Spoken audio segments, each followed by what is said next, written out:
Hello welcome back to my channel. ಇವತ್ತಿನ ವಿಡಿಯೋದಲ್ಲಿ ನಾನು ನಿಮಗೆ ಒಂದು ಐಸ್ ಕ್ರೀಮ್ ರೆಸಿಪಿ ತೋರಿಸ್ಕೊಡ್ತಿದ್ದೀನಿ. ಸಮ್ಮರ್ಗೆ ತುಂಬ ಒಂದು ರಿಫ್ರೆಶಿಂಗ್ ಆಗಿರೋವಂಥ ರೆಸಿಪಿ ಅಂತ ಹೇಳ್ಬೋದು. ಅದೇ ಒಂದು ಹಲಸಿನ ಹಣ್ಣಿನ ಐಸ್ ಕ್ರೀಮ್. ಬನ್ನಿ ನೋಡೋಣ, ತುಂಬ ಟೇಸ್ಟಿಯಾಗುತ್ತೆ. ಟ್ರೈ ಮಾಡಿ ನೋಡಿ. ಆ್ಯಕ್ಚುಲಿ ಇದು ನಾನು ಸಮ್ಮರಲ್ಲೇ ಮಾಡಿದಂಥ ವಿಡಿಯೋ ಇವಾಗ ಹಾಕ್ತಾಯಿದ್ದೀನಿ. ಸೊ ನಾನಿಲ್ಲಿ 1 ಕಪ್ ಆಗೋಷ್ಟು ಹಾಲನ್ನು ತಗೊಂಡಿದ್ದೀನಿ.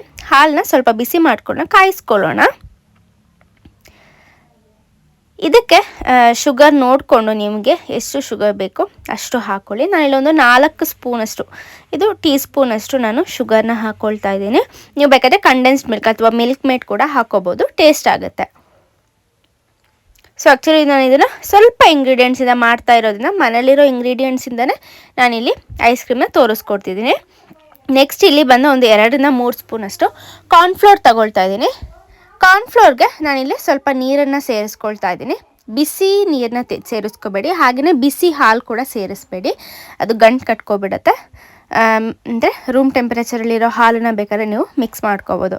ಸೊ ಇಲ್ಲಿ ಹಾಲು ಕುದಿ ಬರ್ತಾ ಇದೆ. ಆವಾಗ ನಾವು ಈ ಕಾರ್ನ್ಫ್ಲೋರ್ ಮಿಕ್ಸ್ಚರ್ನ ಇದಕ್ಕೆ ಹಾಕಿ ನಾವು ಸ್ವಲ್ಪ ಮಿಕ್ಸ್ ಮಾಡ್ಕೊಳ್ಳೋಣ. ಸೊ ನಮಗೆ ಇದು ಈ ಕನ್ಸಿಸ್ಟೆನ್ಸಿಯನ್ನು ಗಟ್ಟಿಯಾಗಿ ಆಗಬೇಕು. ಸೊ ಇಲ್ಲಿ ಕನ್ಸಿಸ್ಟೆನ್ಸಿ ಸ್ವಲ್ಪ ತೆಳುವಾಯಿತು. ಸೊ ಹಾಗಾಗಿ ಮತ್ತೆ ಒಂದು 2 ಸ್ಪೂನಷ್ಟು ಮಿಕ್ಸ್ ಮಾಡಿ, ಕಾರ್ನ್ಫ್ಲೋರ್ ಮಿಕ್ಸ್ ಮಾಡಿ ನೀರಿಗೆ ಇದನ್ನು ನಾನು ಸೇರಿಸ್ಕೊಳ್ತಾ ಇದ್ದೀನಿ. ಸೊ ನೋಡ್ಬೋದು, ಇಷ್ಟು ತಿಕ್ನೆಸ್ ಆಗಿ ಬರಲಿ, ಸ್ವಲ್ಪ ತಿಕ್ನೆಸ್ ಜಾಸ್ತಿ ಇರಲಿ.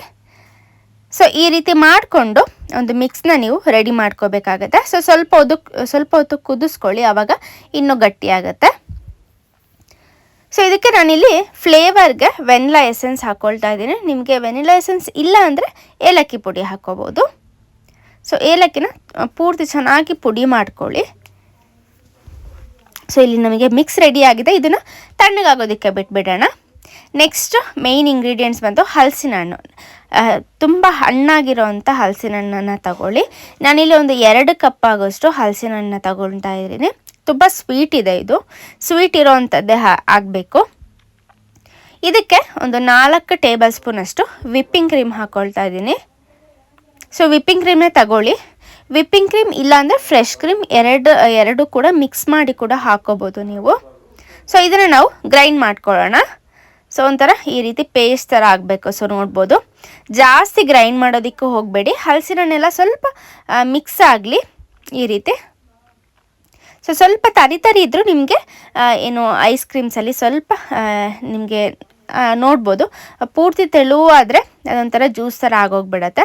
ಸೊ ಈ ರೀತಿ ಕನ್ಸಿಸ್ಟೆನ್ಸಿ ಮಾಡಿಕೊಂಡು ಒಂದು ಬೌಲ್ಗೆ ಹಾಕಿ ನಾವೇನು ಮಿಕ್ಸ್ ರೆಡಿ ಮಾಡಿ ಇಟ್ಕೊಂಡಿದ್ದೀವಲ್ಲ ಹಾಲಿಂದು ಮತ್ತು ಕಾರ್ನ್ಫ್ಲೋರ್ ಮಿಕ್ಸನ್ನು ಇದಕ್ಕೆ ಮಿಕ್ಸ್ ಮಾಡ್ಕೊಳ್ಳೋಣ.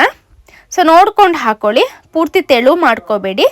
ಸೊ ಈ ರೀತಿ ಒಂದು ಕನ್ಸಿಸ್ಟೆನ್ಸಿಯಲ್ಲಿ ಬಂದರೆ, ಪೂರ್ತಿ ತೆಳುನೂ ಅಲ್ಲ ಪೂರ್ತಿ ಗಟ್ಟಿನೂ ಅಲ್ಲ, ಈ ರೀತಿ ಕನ್ಸಿಸ್ಟೆನ್ಸಿ ಬಂದರೆ ಇದನ್ನು ಏನು ಹಾಲನ್ನು ಸಾಕು, ಇಷ್ಟೇ ಸಾಕು. ಸೊ ನೋಡ್ಬೋದು, ಈ ರೀತಿ ಒಂದು ಮಿಕ್ಸ್ನ ರೆಡಿ ಮಾಡ್ಕೊಳ್ಳಿ. ನೆಕ್ಸ್ಟ್ ಇದನ್ನು ಒಂದು ಯಾವುದಾದ್ರೂ ಏರ್ಟೈಟ್ ಕಂಟೈನರಲ್ಲಿ ಹಾಕಿಟ್ಕೊಳ್ಳೋಣ. ಇಲ್ಲಿ ಆಲ್ರೆಡಿ ಏನು ಐಸ್ ಕ್ರೀಮ್ ಬಾಕ್ಸಸ್ ಇತ್ತು ಯೂಸ್ ಆ್ಯಂಡ್ ಥ್ರೋ, ಬಟ್ ನಾನು ಆಲ್ರೆಡಿ ಯೂಸ್ ಮಾಡ್ತಾ ಇದ್ದೀನಿ. ಸೊ ಇದಕ್ಕೆ ನಾವೇನು ಮಿಕ್ಸ್ನ ರೆಡಿ ಮಾಡಿ ಇಟ್ಕೊಂಡಿದ್ವಲ್ಲ ಅದನ್ನು ಹಾಕ್ಕೊಳ್ಳೋಣ. ಸೊ ಎರಡಕ್ಕೂ ಕೂಡ ಹಾಕ್ಕೊಳ್ತಾ ಇದ್ದೀನಿ. ಸೊ ಇವಾಗ ನಾವು ಇದನ್ನು ಫ್ರೀಸ್ ಮಾಡ್ಕೊಳ್ಳೋಣ. ಒಂದು 12 ರಿಂದ ಒಂದು 13 ಗಂಟೆ, ಒಂದು 12 hours ನೀವು ಇದನ್ನು ಫ್ರೀಸ್ ಮಾಡ್ಕೋಬೇಕಾಗತ್ತೆ. ಸೊ ಹಾಗೆಯೇ ಇದ್ರ ಮೇಲೆ ಬೇಕಾದ್ರೆ ಗಾರ್ನಿಷಿಗೆ ನೀವು ಏನು ಬೇಕಾದರೂ ಹಾಕ್ಕೋಬೋದು, ಡ್ರೈ ಫ್ರೂಟ್ಸ್ ಹಾಕ್ಕೋಬೋದು. ನಾನಿಲ್ಲಿ ಏನು ಹಲಸಿನ ಹಣ್ಣ ಈ ರೀತಿ ಪೀಸಸ್ ಮಾಡಿ ಹಾಕ್ಕೊಳ್ತಾ ಇದ್ದೀನಿ. ತುಂಬ ಟೇಸ್ಟಿಯಾಗುತ್ತೆ ಈ ರೀತಿ. ಮಧ್ಯ ಈ ರೀತಿ ಬಾಯಿಗೆ ಸಿಗೋದ್ರಿಂದ ತುಂಬ ಟೇಸ್ಟಿಯಾಗುತ್ತೆ. ಸೊ ಈ ರೀತಿ ಮೇಲೆ ಕಟ್ ಮಾಡಿ ಪೀಸಸ್ ಹಾಕ್ಕೊಳ್ಳೋಣ.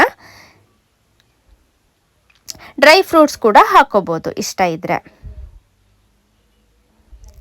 ಸೊ ನೆಕ್ಸ್ಟ್ ಇಲ್ಲಿ ಐಸ್ ಕ್ರೀಮ್ಸ್ ಎಲ್ಲ ರೆಡಿ ಆಗಿದೆ ಫ್ರೀಸರಲ್ಲಿ ಇಡೋದಕ್ಕೆ. ಹಾಗೆಯೇ ಮೇಲೆ ನಾವು ಏರ್ಟೈಟ್ ಮಾಡ್ಕೋಬೇಕಾಗತ್ತೆ. ಅಂದರೆ ಯಾವುದೇ ರೀತಿ ಏನು ಏರ್ ಹೋಗಬಾರ್ದು, ಆ ರೀತಿ ನೀವು ಟೈಟ್ ಮಾಡ್ಕೋಬೇಕಾಗತ್ತೆ. ಅದಕ್ಕೆ ಈ ರೀತಿ ಒಂದು ಪ್ಲಾಸ್ಟಿಕ್ ಕವರು ಅಥವಾ ಕ್ಲಿಂಗ್ ರ್ಯಾಪ್ ಯಾವುದಾದ್ರೂ ಇದ್ದರೆ ನೀವು ಈ ರೀತಿ ಕ್ಲೋಸ್ ಮಾಡ್ಕೊಳ್ಳಿ. ಪ್ಲಾಸ್ಟಿಕ್ ಕವರ್ ಇಟ್ಟು ಅದ್ರ ಮೇಲೆ ಈ ರೀತಿ ಏರ್ ಟೈಟ್ ಮಾಡಿಕೊಂಡ್ರೆ ನಿಮಗೆ ಏನು ಫ್ರಿಜ್ಜಲ್ಲಿರೋವಂಥ ಸ್ಮೆಲ್ ಎಳ್ಕೊಳ್ಳೋದಿಲ್ಲ. ಮೇಯ್ನ್ ಅದೇ ನಮಗೆ ಪ್ರಾಬ್ಲಮ್ ಆಗೋದು ಫ್ರಿಜ್ಜರೆಲ್ಲ ಇಡಬೇಕಾದ್ರೆ. ಸೊ ಇದನ್ನೊಂದು 12 ಗಂಟೆ ಫ್ರೀಸ್ ಮಾಡ್ಕೊಳ್ಳೋಣ. ಸೊ 12 ಅವರ್ಸ್ ಆಗಿದೆ. ಇವಾಗ ನೋಡ್ಕೊಳ್ಳೋಣ ನಮ್ಮ ಐಸ್ ಕ್ರೀಮ್ ಯಾವ ರೀತಿ ಆಗಿದೆ ಅಂತ. ಸೊ ನೋಡ್ಬೋದು ಆಲ್ರೆಡಿ ಒಂದು ಬಾಕ್ಸ್ ಖಾಲಿ ಆಗಿದೆ. ಸೊ 2ನೇ ಬಾಕ್ಸಲ್ಲಿ ನಾನು ವೀಡಿಯೋ ಮಾಡ್ತಾ ಇರೋದು. ಸೊ ನೋಡ್ಬೋದು ಕರೆಕ್ಟಾಗಿ ಸೆಟ್ ಆಗಿದೆ. ಒನ್ ಡೇ ಪೂರ್ತಿ ಒಂದು 24 ಅವರ್ಸ್ ಪೂರ್ತಿ ಇಟ್ಟಿದ್ದೀನಿ. ಸೊ ಇದನ್ನೊಂದು ಬೌಲ್ಗೆ ಈ ರೀತಿ ಸರ್ವ್ ಮಾಡಿಕೊಂಡ್ರೆ ನಮ್ಮ ಐಸ್ ಕ್ರೀಮ್ ಇಲ್ಲೇ ರೆಡಿ ಆಗಿದೆ. ಸೊ ತುಂಬ ಟೇಸ್ಟಿಯಾಗಿದೆ. ಟ್ರೈ ಮಾಡಿ ನೋಡಿ. ಹಾಗೆಯೇ ರೆಸಿಪಿ ಹೇಗೆ ಅನ್ನಿಸ್ತು ಅಂತ ನನಗೆ ಕಮೆಂಟ್ ಬಾಕ್ಸಲ್ಲಿ ತಿಳಿಸಿ. ಈ ವಿಡಿಯೋನ ಇಲ್ಲಿಗೆ ಎಂಡ್ ಮಾಡ್ತಾ ಇದ್ದೀನಿ. Thank you for watching.